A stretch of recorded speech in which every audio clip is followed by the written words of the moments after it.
ఆషాఢంలో mega sale మీ CMR legacy of జ్యువెలరీలో విఏలో 50% వరకు తగ్గింపు. వివరాలకు సంప్రదించండి. టాలీవుడ్ ను వరుస విషాదాలు వెంటాడుతూనే ఉన్నాయి.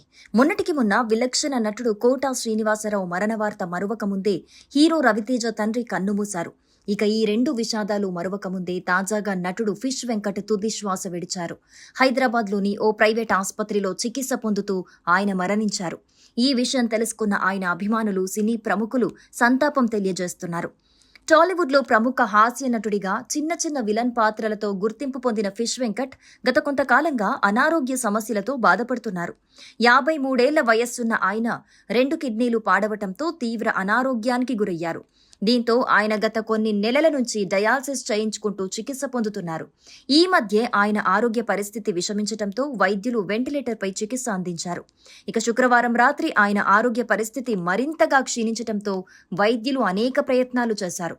కానీ ఫలితం లేకపోవటంతో చివరికి ఫిష్ వెంకట్ కన్నుమూశారు. ఆయన మరణంతో కుటుంబ సభ్యులు కన్నీరు మున్నీరవుతున్నారు.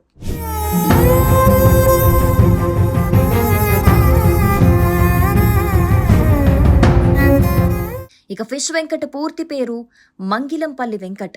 హైదరాబాద్లో జన్మించిన ఆయన 3వ తరగతిలో చదువు మానేసి ముషీరాబాద్ చేపల మార్కెట్లో వ్యాపారం చేస్తూ ఫిష్ వెంకట్గా మారిపోయారు. తన స్నేహితుడు దివంగత నటుడు శ్రీహరి ఫిష్ వెంకట్ను టాలీవుడ్కు పరిచయం చేశారు. 2000 దశకంలో ఖుషీ సినిమాతో తెలుగు సినీ రంగంలోకి ఆయన అడుగుపెట్టినా ఆయన తర్వాత ఆది, బన్నీ, అదుర్స్, గబ్బర్ సింగ్, డీజే టిల్లు వంటి ఎన్నో చిత్రాల్లో నటించి కామెడీతో ప్రేక్షకులను కడుపుబ్బా నవ్వించారు. తనదైన కామెడీ పాత్రలతో పాటు విలన్ పాత్రల్లోనూ తనదైన ముద్ర వేశారు ఫిష్ వెంకట్.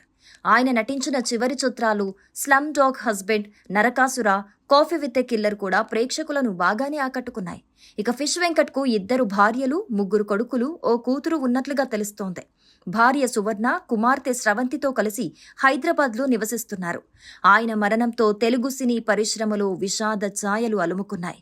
అభిమానులు, సినీ ప్రముఖులు ఆయనకు నివాళులర్పిస్తూ సోషల్ మీడియా వేదికలపై సంతాపం వ్యక్తం చేస్తున్నారు.